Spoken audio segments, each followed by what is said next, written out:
નમસ્તે. ધોરણ 11 chemistry chapter number 2 પરમાણુનું બંધારણ. ચલો મિત્રો, હવે આજે આપણે કન્ટિન્યુઅસ વિડીયો શરૂઆત કરવાના છે, જેમાં આપણે કેટલાક મુદ્દાઓનો આપણે ચેપ્ટર નંબર 2માં અભ્યાસ કર્યો હતો. તેમાં આપણે એક પહેલાં જોઈએ કે ઇલેક્ટ્રોન, પ્રોટોન અને ન્યુટ્રોન વિશેની શોધની આપણે વાત કરી, તેમની લાક્ષણિકતાઓ આપણે સમજ્યા, થોમ્સનનો પરમાણવીય નમૂનો, રુથરફોર્ડનો પરમાણવીય નમૂનો વિશે આપણે ચર્ચા કરી, તેની ખામીઓ શું હતી તેની આપણે ચર્ચા કરી. ત્યાર પછી વિદ્યુત ચુંબકીય વિકિરણની પ્રકૃતિ, જેમાં તે તરંગ પ્રકૃતિ અને કણ પ્રકૃતિ એમ બંને પ્રકૃતિ ધરાવે છે, એટલે કે બંને સ્વભાવ ધરાવે છે, તો એની પણ આપણે વાત કરી. ત્યાર પછી મિત્રો કેટલાક પોઈન્ટ્સ એવા છે આ ચેપ્ટરમાં કે for example photo electric effect, de Broglie સમીકરણ, હાઇઝનબર્ગનો અનિશ્ચિતતાનો સિદ્ધાંત, બોરનો પરમાણવીય નમૂનો. તો મિત્રો આ કેટલાક 3 થી 4 ટોપિક એવા છે કે જેમાં આપણે આ ચેપ્ટરની અંદર અત્યારે આપણે જ્યારે લોકડાઉનની અંદર વિડીયો દ્વારા આપણે એકબીજા સાથે કોન્ટેક્ટમાં છીએ ત્યારે આપણે આ મુદ્દાઓને આપણે સ્કીપ કરીએ છીએ, જેથી આપણે આવા મુદ્દાઓને બહુ જ સારી રીતે ક્લાસની અંદર લાઈવ રીતે આપણે તેને શીખીએ અને વધારે સારી રીતે તે ક્લિયર થાય. એટલા માટે આપણે આ મુદ્દાઓને સ્કીપ કરીને બીજા કેટલાક આગળના જે મુદ્દાઓ છે તેના વિશે આજે આપણે ચર્ચા કરવાના છે, જેમાં આપણે કન્ટિન્યુઅસ આ ચેપ્ટરની અંદર રેગ્યુલર વિડીયો નંબર આવશે 8. હવે મિત્રો આપણે એની અંદર શરૂઆત કરીશું કક્ષકો અને ક્વોન્ટમ આંક વિશે. તો આ ચેપ્ટરની અંદર આપણે ચર્ચા કરી રહ્યા છીએ પરમાણુના બંધારણની. તો પરમાણુમાં જે 3 અવપરમાણવીય જે કણો છે, ઇલેક્ટ્રોન, પ્રોટોન અને ન્યુટ્રોન, તે કેવી રીતે પરમાણુની અંદર ગોઠવાયેલા છે, તેની ઇલેક્ટ્રોનીય રચના, આના માટે છેલ્લે શ્રોડિંજરે એક સમીકરણ મહત્વનું આપ્યું અને જે મહત્વનું સાબિત થયું. તેને કમ્પ્લીટ પરમાણુમાં ઇલેક્ટ્રોનની ગોઠવણી અને તેનું સ્થાન નક્કી કર્યું. મિત્રો આપણે શ્રોડિંજર સમીકરણ આજે આપણે લેવાના નથી, એ જ્યારે આપણે સ્કૂલમાં મળીશું ત્યારે આપણે તેના વિશે ચર્ચા કરીશું, પરંતુ અત્યારે આપણે તેની ફક્ત એક સામાન્ય ચર્ચાના ભાગરૂપે લઈએ છીએ. તો ઇલેક્ટ્રોન કક્ષાની અંદર ભ્રમણ કરે છે, પરંતુ ઇલેક્ટ્રોન જ્યાં ભ્રમણ કરે છે ને તેનું સ્થાન તો ત્યાં જ છે, પરંતુ બાકીનો ભાગ કક્ષાનો ખાલી છે. ફોર એક્ઝામ્પલ હું અહીંયા તમને સમજાવવાનો પ્રયત્ન કરું, જે તમે ધોરણ 9માની અંદર પણ શીખેલા છો. તો સમજો મિત્રો, ધારો કે આપણે આ એક પરમાણુ આપણે અહીંયા બતાવેલો છે અને પરમાણુનું આ એક કેન્દ્ર છે મિત્રો. તો આ રીતે આપણે એક કાલ્પનિક પરમાણુ જે ગોળા સ્વરૂપે હોય છે તેને આપણે બતાવેલો છે. હવે આ જે માર્ગ છે તે માર્ગ કેન્દ્રની ફરતે જ્યાં ઇલેક્ટ્રોન પરિભ્રમણ કરે છે, બરોબર, પરંતુ તેના સમગ્ર માર્ગ પર પરિભ્રમણ કરે એવું જરૂરી નથી. અહીંયા સમજો, ધારો કે ઇલેક્ટ્રોન અહીંયા છે, આ જે ઇલેક્ટ્રોન છે જે મેં અહીંયા રાઉન્ડ કરીને બતાવેલો છે, તો એ પરમાણુના કેન્દ્રની આજુબાજુ અમુક એના કાર્ટેશિયન આંક જે છે એક્સ, વાય અને ઝેડ, એના દ્વારા અમુક રિજિયનમાં જ તે મળવાની સંભાવના મિત્રો હોય છે. એટલે કક્ષાની અંદર પરિભ્રમણ કરે છે એ સાચી વાત છે, પરંતુ સમગ્ર કક્ષામાં તે મળે એવું જરૂરી નથી. ઇલેક્ટ્રોનનું સ્થાન અમુક ચોક્કસ રિજિયનમાં જ જોવા મળે છે, બાકીનો ભાગ કક્ષાનો ખાલી હોય. તો આ ઇલેક્ટ્રોન જ્યાં જોવા મળે ને કક્ષાની અંદર, ઇલેક્ટ્રોન જે ભાગમાં જોવા મળે ને તે ભાગને આપણે કહીશું કક્ષક મિત્રો, યાદ રાખજો. અને જે કેન્દ્રની આજુબાજુ હોય છે અને જ્યાં ઇલેક્ટ્રોન મળવાની સંભાવના સૌથી વધુ હોય છે. કક્ષકમાં ઇલેક્ટ્રોન મળવાની સંભાવના મિત્રો 95% જેટલી હોય છે અને 5% તેની અનિશ્ચિતતા હોય છે, કારણ કે ઇલેક્ટ્રોન ગતિશીલ છે એટલા માટે. તો ફરી એક વખત આપણે અહીંયા સમજી લઈએ કે આ પરમાણુનું કેન્દ્ર છે, તેની આજુબાજુ આ એક મેં કક્ષા દોરેલી છે, તેનો પરિભ્રમણનો માર્ગ છે. તો આ પરિભ્રમણના માર્ગ પર તે ગતિ કરે છે, પરંતુ આ માર્ગ પર સમગ્ર જગ્યા પર ઇલેક્ટ્રોન મળે તેવું નથી હોતું. તો મિત્રો, આ માર્ગ પર જ્યાં જ્યાં ઇલેક્ટ્રોન મળવાની સંભાવના છે તેવો નાનો એક ભાગ કે જેને આપણે કક્ષક કહીએ છીએ, અને એ કક્ષક પરમાણુના કેન્દ્રની આજુબાજુ જોવા મળે છે. માટે શ્રોડિંજરે પરમાણુના ઇલેક્ટ્રોનની રચના સમજાવવા માટે કેટલાક ક્વોન્ટમ આંક રજૂ કર્યા, જે આજનો આપણો ટોપિક છે.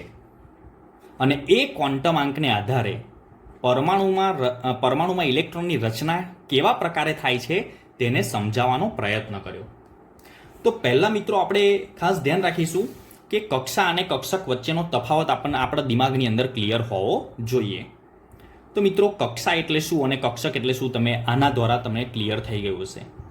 ફરી એક વખત હું મિત્રો અહીંયા બંને વચ્ચેનો જે તફાવત છે તેને હું અહીંયા ક્લિયર કરું છું. તો સાંભળજો તમે. કક્ષા એટલે પરમાણુના કેન્દ્રની આસપાસનો વર્તુળાકાર સમતલીય માર્ગ કે જેમાં ઇલેક્ટ્રોન પરિભ્રમણ કરે છે, તેને કક્ષા કહેવાય. હવે આ કક્ષાની અંદર પરમાણુના કેન્દ્રની આસપાસનો એવો વિસ્તાર છે કે જ્યાં ઇલેક્ટ્રોન મળવાની ચોક્કસ સંભાવના હોય, તેને કક્ષક કહેવાય. તો સમજો, ધારો કે અહીંયા ઇલેક્ટ્રોન મળવાની સંભાવના છે, તો આને આપણે એક કક્ષકનો ભાગ આપણે એને સ્વીકારીશું. બીજી બાબત, તો કક્ષાની મદદથી ઇલેક્ટ્રોનનું સ્થાન જાણી શકીએ મિત્રો. કક્ષાની મદદથી, આ જે એની કક્ષા છે ને, એની મદદથી ઇલેક્ટ્રોનનું સ્થાન ખબર પડે કે તે ક્યાં આગળ છે, તેની ઉર્જા ખબર પડે, ઇલેક્ટ્રોનનું કેન્દ્રથી અંતર કેટલું છે તેનો ખ્યાલ આવે. અને કક્ષકની મદદથી શાનો ખ્યાલ આવશે? તો એમાં માત્ર ઇલેક્ટ્રોન મળવાની સંભાવના જ શોધી શકાય કક્ષકની મદદથી. ચલો, આ 2 પોઈન્ટ થયા. ત્રીજો પોઈન્ટ, કક્ષા એ ઇલેક્ટ્રોનની મુખ્ય સપાટીઓ છે. આ જે છે ને તે ઇલેક્ટ્રોનની મુખ્ય સપાટી છે, મુખ્ય શક્તિ સપાટીઓ, એનું ઉર્જા સ્તર કહી શકાય. અને કક્ષક તે ઇલેક્ટ્રોનની ગૌણ શક્તિ સપાટીઓ છે મિત્રો. અને કક્ષાઓને આપણે મુખ્ય ક્વોન્ટમ આંક દ્વારા દર્શાવીએ છીએ મિત્રો. અહીંયા હું જુદી જુદી તમારી સમક્ષ દોરું છું જેથી તમને ખ્યાલ આવે. તો ચલો, આ એક ભાગ મેં અહીંયા દોરેલો છે. પ્રથમ એનું ઉર્જા શક્તિ સ્તર, આ બીજું છે, ત્રીજું મેં દોરેલું જ છે, અહીંયા હું ચોથું દોરીશ. તો આ રીતે મિત્રો જુદા જુદા શક્તિ સ્તર આપણે બતાવી શકીએ, જેમાં અહીંયા હું લખું છું n બરાબર 1, અહીંયા લખું છું n બરાબર 2, અહીંયા લખું છું n બરાબર 3, અહીંયા લખું છું n બરાબર 4. આવા જુદા જુદા શક્તિ સ્તર એમાં જોવા મળે છે. ઉર્જાના સ્તર, ઉર્જાની શક્તિ સપાટીઓ જોવા મળે છે, અને આને કક્ષાઓ કહેવાય મિત્રો. કક્ષા n બરાબર 1, કક્ષા n બરાબર 2, n બરાબર 3. અને મિત્રો, આ જે કક્ષાઓને નામ આપવામાં આવ્યું, જો n બરાબર 1 હોય તો તેને k નામ આપવામાં આવ્યું, n બરાબર 2 હોય તો l નામ આપવામાં આવ્યું, n બરાબર 3 હોય તો m નામ આપવામાં આવ્યું, અને n બરાબર 4 હોય તો n નામ આપવામાં આવ્યું. તો આ રીતે કક્ષા એ ઇલેક્ટ્રોનની મુખ્ય શક્તિ સપાટીઓ છે, મુખ્ય તેના ઉર્જા સ્તર છે મિત્રો. અને તેને દર્શાવવા માટે આપણે મુખ્ય ક્વોન્ટમ આંક, એટલે આ n બરાબર 1 એટલે મુખ્ય ક્વોન્ટમ આંકને આપણે n વડે દર્શાવીએ છીએ, અને એને 1, 2, 3 શૂન્ય સિવાયની કોઈ પણ સંખ્યા વડે આપણે દર્શાવીએ છીએ મિત્રો. તો ફરી હવે આપણે સમજીએ કે કક્ષા શું છે, કક્ષક શું છે. અહીંયા આપણને સમજણ દ્વારા ક્લિયર થઈ ગયું હશે. હવે આપણે સીધું જ પરમાણુના બંધારણની અંદર ઇલેક્ટ્રોનની ગોઠવણી કેવી હોય છે તેને સમજવા માટે મુખ્યત્વે શ્રોડિંજરે 4 ક્વોન્ટમ આંક આપેલા છે. તેમાં મુખ્ય ક્વોન્ટમ આંક, કોણીય વેગમાન ક્વોન્ટમ આંક અને ચુંબકીય ક્વોન્ટમ આંક. અને ચોથો એક શોધાયો છે જે તેની સ્પિન નક્કી કરે છે ઇલેક્ટ્રોનની, જેને સ્પિન ક્વોન્ટમ આંક કહેવામાં આવે છે. તો આજે આપણે મિત્રો એક પહેલો ક્વોન્ટમ આંકની આપણે અહીંયા ચર્ચા કરવાના છે, જેનું નામ છે મુખ્ય ક્વોન્ટમ આંક. મુખ્ય ક્વોન્ટમ આંક.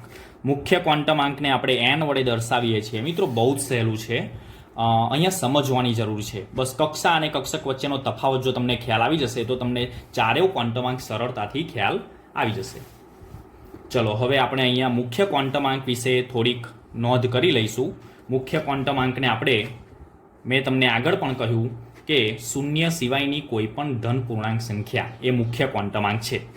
તો અહીંયા આપણે લખીશું શૂન્ય સિવાયની કોઈ પણ ધન પૂર્ણાંક સંખ્યા. તો મિત્રો તમને ઉપર ખ્યાલ આવી જ ગયો હશે કે અહીંયા શૂન્ય સિવાયની n બરાબર 1, n બરાબર 2, n એ શું છે? મુખ્ય ક્વોન્ટમ આંક છે અને તેને આપણે કક્ષા તરીકે પણ ઓળખીએ છીએ. અને મુખ્ય ક્વોન્ટમ આંક શું રજૂ કરે છે? કક્ષા. કક્ષા એટલે શું? તો તેની શક્તિ સ્તરની જુદા જુદા શક્તિઓના સ્તર નક્કી કરે છે. તો શૂન્ય સિવાયની કોઈ પણ ધન પૂર્ણાંક સંખ્યા એને આપણે મુખ્ય ક્વોન્ટમ આંક તરીકે ઓળખીએ છીએ, જેને આપણે n વડે દર્શાવીએ છીએ. મિત્રો ધ્યાન રાખીશું. ત્યાર પછી તે મુખ્યત્વે કક્ષકનું કદ તથા મહદઅંશે એટલે મોટે ભાગે ઉર્જા દર્શાવે છે. એટલે આપણે શક્તિ સ્તર કહીએ છીએ. એટલે મોટા ભાગે શું દર્શાવશે? ઉર્જા દર્શાવે છે. આપણે યાદ રાખીશું. અને જેમ જેમ એનનું મૂલ્ય વધે છે તેમ તેમ ઇલેક્ટ્રોનની શક્તિ વધુ હોય છે. એટલે આપણને ખબર છે કે આ કક્ષાની અંદર ઘૂમતા ઇલેક્ટ્રોનની શક્તિ સૌથી ઓછી હોય. અહીંયા તો પહેલી કક્ષા કરતાં વધારે હોય. તો n બરાબર 4 જે નંબરની કક્ષા છે તો તેમાં ઇલેક્ટ્રોનની શક્તિ સૌથી વધુ હોય છે. એટલે nની સંખ્યા જેમ જેમ વધે છે તેમ તેમ ઇલેક્ટ્રોનની શક્તિ વધે છે. તો અહીંયા લખીશું nનું મૂલ્ય વધે તેમ ઇલેક્ટ્રોનની શક્તિ વધે. મિત્રો તમારે પણ આ મુદ્દા નોટ કરી રાખવાના છે જેથી તમને ખ્યાલ આવે. પછી આગળ આપણે જોઈએ તો એનના મૂલ્ય વધવાને સાથે સાથે માન્ય કક્ષકોની સંખ્યા વધે છે. તો એ પણ નોટ કરીશું. એનના મૂલ્ય વધવાની સાથે માન્ય કક્ષકોની સંખ્યા પણ વધે છે. તો મિત્રો અહીંયા તમને સમજાય છે કે ચલો ધારો કે આ પહેલી કક્ષા છે તો પહેલી કક્ષકની અંદર જો પહેલી કક્ષાની અંદર એક કક્ષક હોય તો બીજી કક્ષાની અંદર 2 હોય, તો ત્રીજીમાં 3 હોય, ચોથીમાં 4 પ્રકારની હોય. એટલે આમ જેમ જેમ એનનું મૂલ્ય વધે છે તેમ તેમ માન્ય કક્ષકો, એટલે કે આ જે મિત્રો અહીંયા સમજવું ખાસ જરૂરી છે. આ પોઈન્ટને તમે નહીં સમજો તો તમને નહીં ખ્યાલ આવે.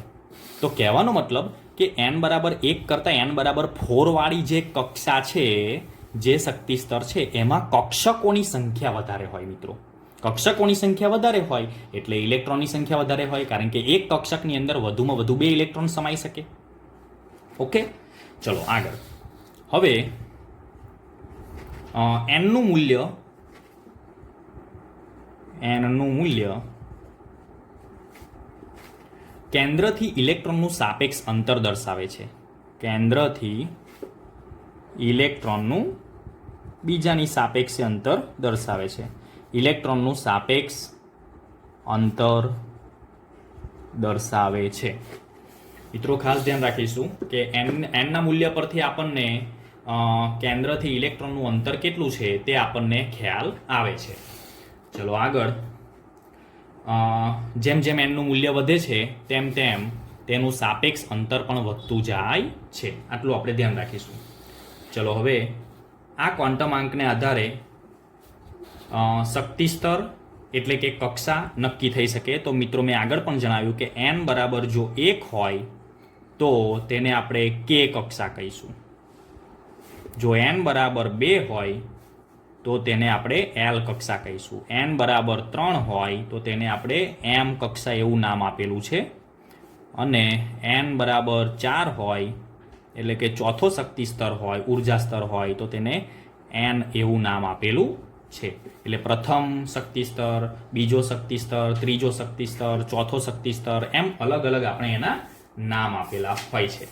તો મિત્રો ફરી એક વખત આપણે અહીંયા જોવાનું છે કે મુખ્ય ક્વોન્ટમ આંક દ્વારા આપણને કઈ કઈ બાબતોનો ખ્યાલ આવે છે અને મુખ્ય ક્વોન્ટમ આંક શું છે. તો મુખ્ય ક્વોન્ટમ આંક એટલે કેન્દ્રની આજુબાજુ જે ઉર્જા સ્તર છે તેને આપણે મુખ્ય ક્વોન્ટમાંક તરીકે દર્શાવીએ છીએ અને આ મુખ્ય ક્વોન્ટમાંકને આપણે કક્ષા તરીકે ગણીએ છીએ અને આ કક્ષાની અંદર જ્યાં ઇલેક્ટ્રોન મળવાની સંભાવના હોય તેને આપણે શું કહીએ છીએ? કક્ષક કહીએ છીએ. અને જેમ જેમ એનનું મૂલ્ય વધે છે તેમ તેમ કક્ષકોનું મૂલ્ય વધશે, એટલે કે કક્ષકોની સંખ્યા વધશે.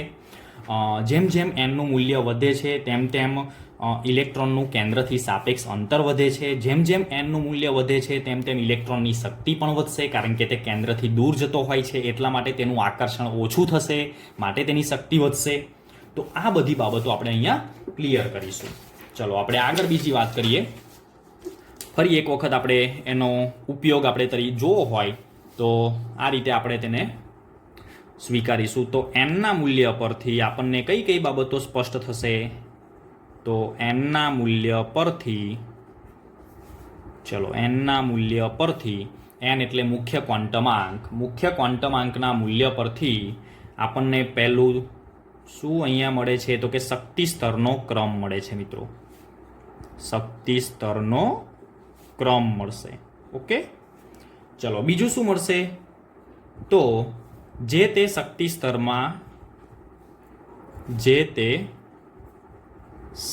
સ્તરમાં આવેલા કક્ષકોના પ્રકાર મળશે. કક્ષકોના પ્રકાર એટલે મિત્રો અહીંયા મેં તમને કહ્યું ને કે જે તે શક્તિ સ્તર એટલે કયા? તો કે આ જુદા જુદા જે શક્તિ સ્તર હોય ને તો એમાં કક્ષકોના કેટલા પ્રકાર હશે? આમાં 1 પ્રકાર, આમાં 2 પ્રકાર, આમાં 3 પ્રકાર. આવું એક ઉદાહરણ તરીકે હું તમને કહું છું. તો એમાં જુદા જુદા કક્ષકોના પ્રકાર જાણી શકાશે. કઈ રીતે જાણી શકાય એ પછી હું તમને કહું. ત્રીજી બાબત, તો ઇલેક્ટ્રોનની કુલ શક્તિ જાણી શકાય. En જેને કહીશું આપણે, En, બરોબર, તે પણ જાણી શકાય. ચોથી બાબત કે n² ના મૂલ્ય પરથી મિત્રો આપણને કુલ કક્ષકોની સંખ્યા માલુમ પડે. કુલ કક્ષકોની સંખ્યા આપણને ખબર પડશે. તો મિત્રો ધારો કે n², nના મૂલ્ય પરથી n² મળે અને n² એટલે કુલ કક્ષકોની સંખ્યા. ફોર એક્ઝામ્પલ હું તમને કહું, જુઓ, ધારો કે n બરાબર 2 છે એટલે કે દ્વિતીય શક્તિ સ્તર છે. તો n² બરાબર કેટલા થાય? n² બરાબર થશે 4. તો બીજા શક્તિ સ્તરમાં બીજી કક્ષકમાં એનો મતલબ એ થાય બીજી કક્ષકમાં કુલ કેટલી કક્ષકો થશે? 4 કક્ષકો થશે મિત્રો. તો આ રીતે આપણે n² ના મૂલ્ય પરથી કુલ કક્ષકોની સંખ્યા જાણી શકાય. ચલો ત્યાર પછી 2n² ના મૂલ્ય પરથી જે તે શક્તિ સ્તરમાં ઇલેક્ટ્રોનની સંખ્યા જાણી શકાય. ઇલેક્ટ્રોનની સંખ્યા જાણી શકાય. તો ઉપરના જ ઉદાહરણ દ્વારા આપણે સમજીએ તો ચલો ધારો કે n બરાબર 2 છે, બરોબર, અને 2n² એટલે કે મારે જાણવું છે કે બીજી કક્ષાની અંદર કુલ કેટલા ઇલેક્ટ્રોન છે. તો અહીંયા n બરાબર 2 આ સૂત્રમાં આપણે મૂકી દઈએ તો તમે જુઓ તો 2 નો વર્ગ 4 થશે, 4 દુ 8 એટલે ટોટલ કેટલા ઇલેક્ટ્રોન હશે? 8 ઇલેક્ટ્રોન તેમાં સમાય. બીજી કક્ષાની અંદર 8 ઇલેક્ટ્રોન સમાશે. તો આ રીતે આપણે nના મૂલ્ય પરથી આટલી બાબતો આપણે અહીંયા જાણી શકીએ છીએ. તો ચલો એ રીતે તમારે અહીંયા સમજવાનું છે કે તેમાં કયા પ્રકારની કક્ષકો મળે છે, તેમાં કુલ ઇલેક્ટ્રોનની સંખ્યા કેટલી છે એ આના પરથી તમને ખ્યાલ આવે.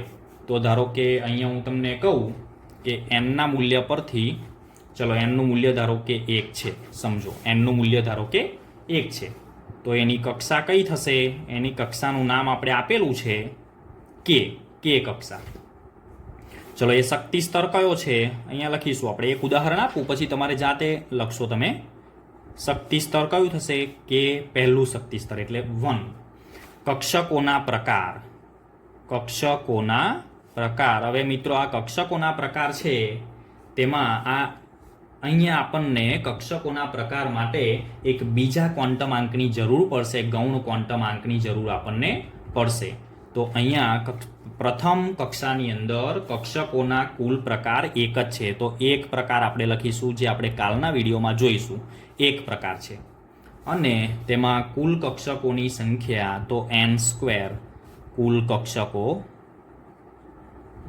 અને છેલ્લે 2n² દ્વારા શું મળશે? કુલ ઇલેક્ટ્રોનની સંખ્યા.